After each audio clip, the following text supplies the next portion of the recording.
तो राजघर की कुछ ऐसी परंपरा है, लड़की विवाह से पूर्व कात्यायनी मैया का मंदिर है, उसमें पूजा करने के लिए जाती है।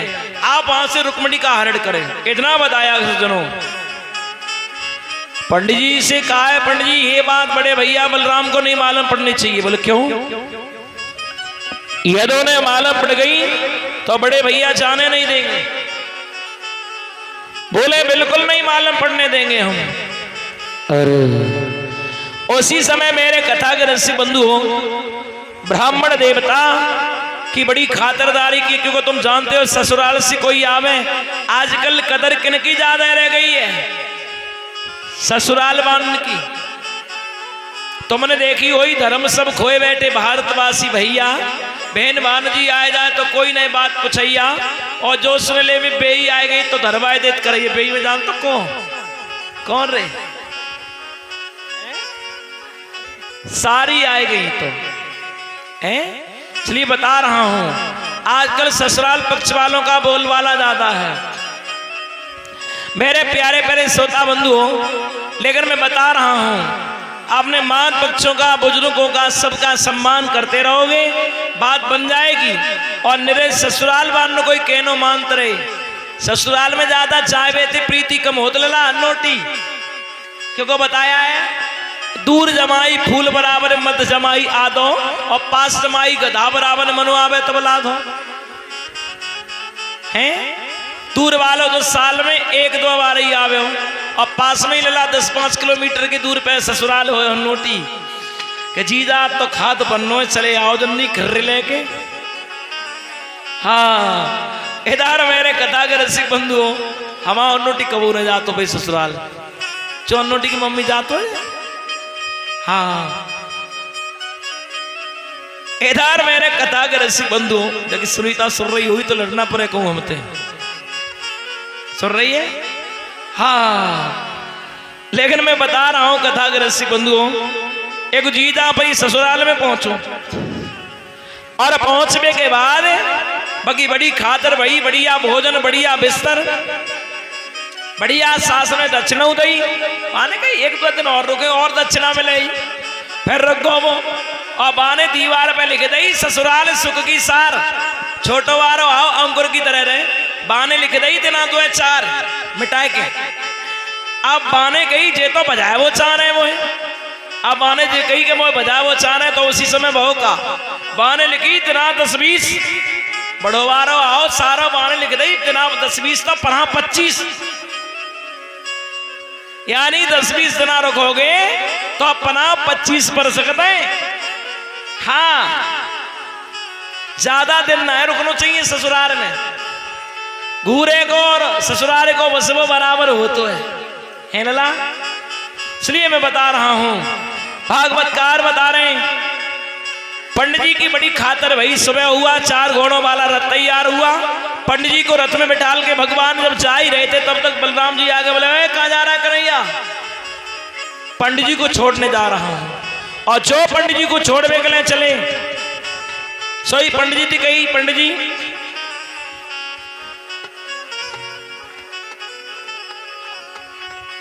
प्रियांशु और प्रशांत की तरफ से ये 50 रुपए आए हैं, इसी गांव के रहने वाले हैं हरनोट के। भगवान बिंदु ने चौगरे बढ़ाते हैं, हमारी ये इच्छा और आकांक्षा है। पंडित जी थी कही, पंडित जी बताओ देर में पहुंचो चाहते हो या जल्दी? माइक पे बोलो, देर में पहुंचो चाह रहे हो जल्दी पहुंचो चाह रहे हो? और पंडित जी खांसो कम, अब तुम्हें ठंडी ठंडी हवा लगेगी आई ना रही। पंडित जी बूढ़े हो? बूढ़े बिल्कुल, बताई दाढ़ी सफेद पड़ गई बिल्कुल।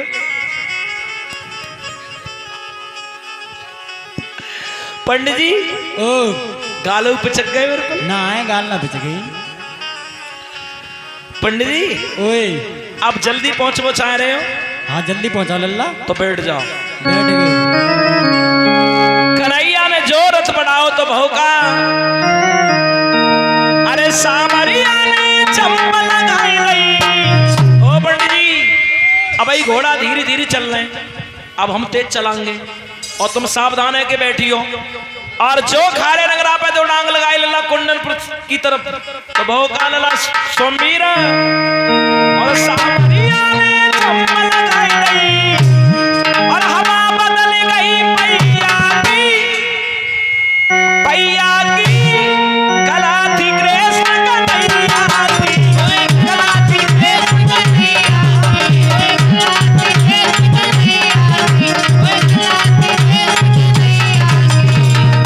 अब पंडित जी बोले ओ लला निगरो को चुप्पा बैठे रहो ज्यादा बात करोगे नहीं पंडित जी रथ में से बाहर नीचे उतार दूंगा बैठे रहो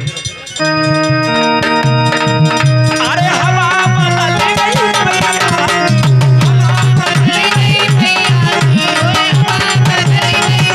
अच्छा एक बात कहूं हरनौट भोजपुर की माताओं तुमने गानों सुनो होगो लांगुरी आने का पंप चलाए थे जब ये गानों चलो ही चलो तो तब जाकर ऑपरेशन करो हमने अरे पंडित बोले मरा में मरा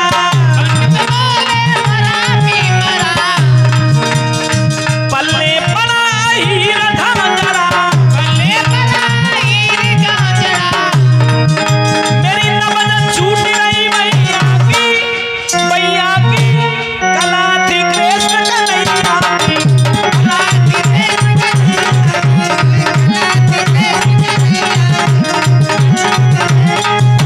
पंडित जी ने कही रोको इतनी देर में ले जाएगी दत्तो कहाँ कुंडनपुर में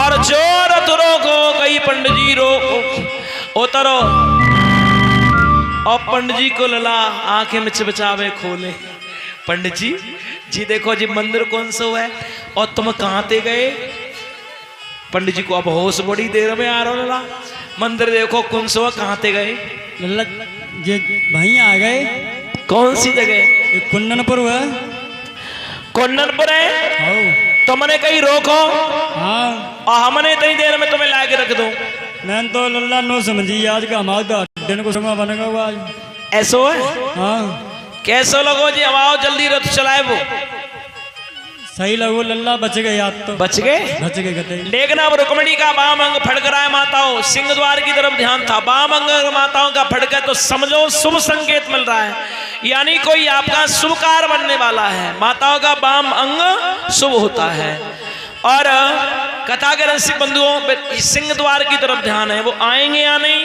मुझे ले जाएंगे या नहीं सही एकदम पंडित जी बोले लला तुम जहीं रथ रो के राखियो यहीं रहिए लल्ला और चले गए तो लल्ला लल्ली रो रो के मत जाई रो रो के मर गई तो हम क्या करें हैं तुम्हारे ऊपर पड़ाई का हत्या तो हम नहीं जाएंगे जाइए मत मैं हवाल जा रहा हूँ रुक्मणी से बोल देना अरे बहुत जल्दी जा रहा हूँ जल्दी आए ठीक ज्यादा देर नहीं रुकेंगे बड़े भैया से हाँ आज्ञा लेके आए हैं मैं तुरंत जा रहा हूँ हवाल लो ठीक है ठीक है अब ब्राह्मण देव चले रुक्मणी घर में काम कर रही थी जो पंडित जी द्वार पे जाके खांसे लोगो हाँ एकदम रुक्मणी कान लगी हाय पंडित जी राधे राधे चली राधे राधे आए गए हाँ आ गए अब वो कहाँ है को जिनको तुम लेने गए थे हाथी मुझे मालूम था कि तुम जरूर लाओगे एक बात बता लल्ली हाँ वो कैसे हैं कैसे हाँ हे कदई तय जैसी कारों से कैसे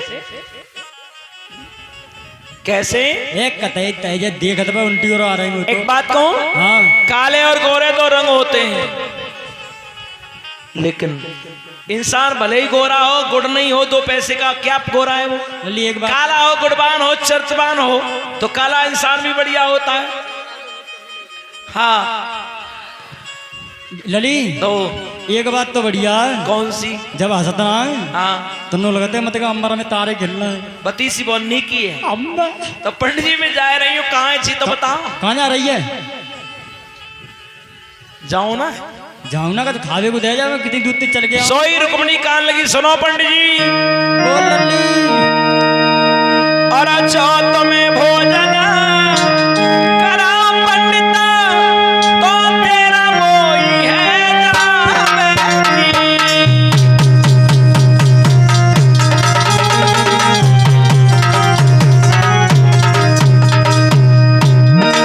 जो तुम्हें भोजन कराओ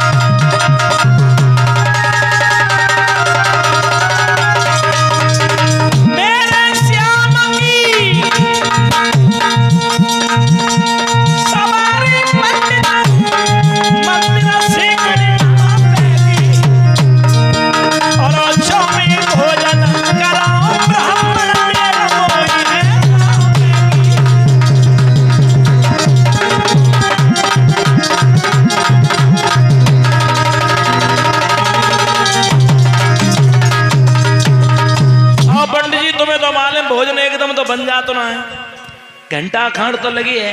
लल्ली कच रखो तो खावे को दे। अरे अब इस समय कुछ भी नहीं है, अगर खाए वो चाहो जी बता से डरे पंडित जी। लल्ली में तो इनती धोसा खत्तो अंदर तो मरो। अब कान लगे पंडित जी, बिटिया तो ना मार रही तो जा पंडित जी में जाओ। जा लल्ली और क्या करूं, हैं मरी जा रही है कहते। कहाँ खड़े हैं वो? वहीं खड़े कात्यायनी के मंदिर पे, कात्यायनी मैया के मंदिर पे। तो अब मैं जा रही हूँ। कैसे मेरे माँ देख देख के और कह रही है भाई बहुत मलूक ढूंढू बते ने काले है कतई कार हुए बिल्कुल काले। चलो आओ तो एक गीत बोले काले श्याम के बारे में भाव से। अरे काले श्याम हमारे दीदी करिया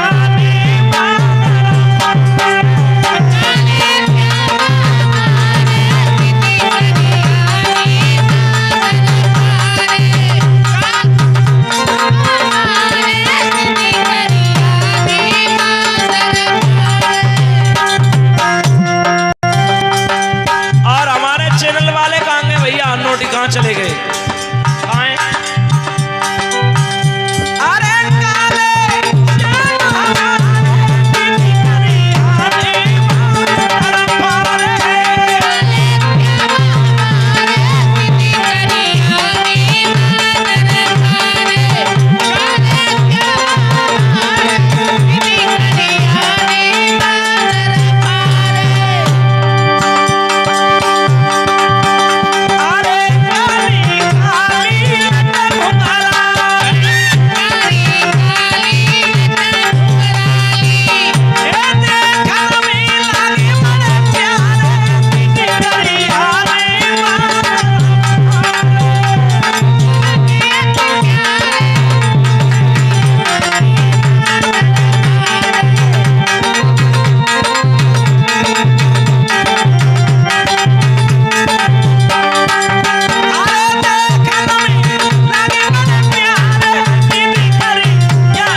के बारे में पंडित जी ने बताया तो भगवान मेरे प्यारे प्यारे श्रोता बंधु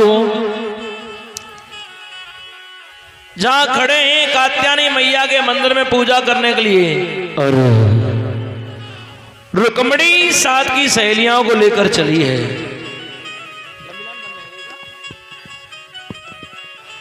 रुक्मिणी कात्यायनी मैया के मंदिर में पूजा करने के लिए जब गई तो रुक्म ने 10,000 सैनिकों को भेजा है और जब 10,000 सैनिकों को भेजा तो ऐसा बताया मेरे प्यारे प्यारे श्रोता बंधु। इधर भैया मैं आपको एक बात बता रहा हूं। रुक्मिणी मंदिर में गई और गिरजा मैया से बोली कात्यायनी माता से, जय गिरवर गिरराज किशोरी और जय महेश मुख चंद्र चकोरी। हे गिरजा मैया कात्यायनी माता, अब तक मैंने यज्ञ करे हुए, दान करे हुए, पुण्य करे हुए,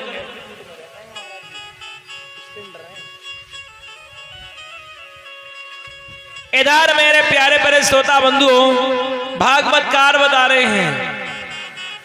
उसी समय क्या हुआ ऐसा है माताओं, मंदिर में गई, जो मैया के गले में माला रहे वो आरती वाले थाल में आगे गिरी है। मानो माँ ने आशीर्वाद दे दिया कि तुम्हारी शादी कन्हैया के साथ में होगी। इधर लड़कियां जहां कृष्ण रथ लेकर खड़े थे, कृष्ण से पूछ रही है तुम कौन हो, कहां रहते? बोले भगवान ने कहा हर एक जगह। कहा लगी ऐसो माले पतु जी सर रही है, अरे दुनिया एक जगह रहती है, हर एक जगह रहता, हर एक जगह ठिया होता, वास्तव में भगवान हर एक जगह रहते। लेकिन लड़कियां नहीं समझ पाई कि ये भगवान है। अब एक बोली तुम्हारे हाथ में क्या? लड़की ने पूछा। भगवान बोले बसुरिया। दूसरी बोली बजा दोगे? ना ना ना, हम नहीं बजाएंगे बसुरिया। क्यों? हमने बजाई बसुरिया जब चारों तरफ हमारे दुश्मन लगे ठाणे, हमारी मार मार के तोड़ डालेंगे बसुरिया। हर इनके सामने हम बंसी नहीं बजाएंगे। अब कृष्ण रुक्मिणी को पहचान नहीं पा रहे हैं। रुक्मिणी बोली बजाओगे नहीं तो दिखा तो दोगे, जो हाथ ऊपर को करो सोई कंगन बदो वो दिखाई देगो। भगवान ने कंगन से पहचान लो हाय रुक्मिणी चाहिए। भगवान ने मुरली आगे बढ़ा दी। रुक्मिणी मुरली पकड़ने की वजह से समझ गई कि मुझे कृष्ण ने पहचान लिया है। सोई रथ में जाके बैठ गई। साथ की सहेलियां बोली और महाराज जी बुला रहे हैं। कहाँ जा रही हो? जवाब दिया जिसके साथ में मुझे विवाह करना था मैं वहां जा रही हूं। सैनिकों को नहीं मालूम कितने समय भगवान आंखों में धूल झोंक के ले गए। लड़कियां भागी और जो रुक्म ने देखा क्या मेरी बहन रुक्मिणी नहीं है, खाली सिर्फ लड़कियां दिखाई दे रही हैं। तो कहा मेरी बहन रुक्मिणी कहाँ है? सही लड़कियां मालूम कहा? बोली सुनो, अरे दीदी को ले जाओ और कारो रे सुसुपालू रे गाओ, कारो दीदी को ले जाओ, कारो रे सुसुपालू रे गाओ, कारो दीदी को ले जाओ, कारो रे सुसुपालू रे गाओ, कारो दीदी को ले जाओ, कारो रे सुसुपालू रे गाओ, कारो दीदी को ले जाओ, कारो रे सुसुपालू रे गाओ। इन बच्चों की तरफ ने इधर पंखा कर दो, उनको पसीना सूख जाए। नोटी कर दइए निकला इधर आगे सुखा लो। जय हो रुक्मिणी की सहेली बहुत बढ़िया है। अरे दीदी को ले जाओ। देखो बाबरे गांव में ऊँट आएगा, बैठा बैठ जाइएगा। अरे दीदी को ले जाओ, कारो रे सुसुपालू रे गाओ, अरे दीदी को ले जाओ, कारो रे सुसुपालू रे गाओ। और बोली साथ की सहेलियां, अरे भैया करिया करिया दो, वही भेजा को ले गो।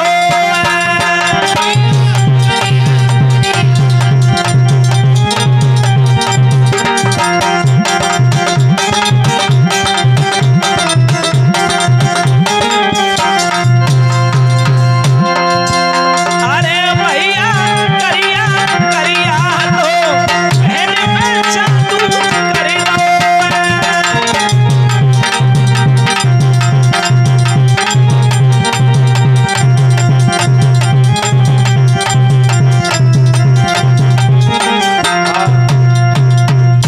याद रखना मेरे कथा के रसिक बंधुओं, उसी समय भगवान भाई